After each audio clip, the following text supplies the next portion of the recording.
รียนหากันแล้ว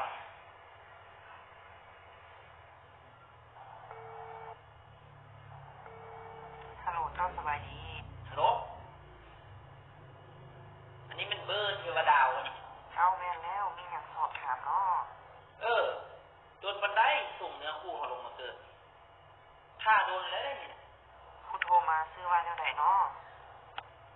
คือเสียงน้อยไปกวดมึงรู้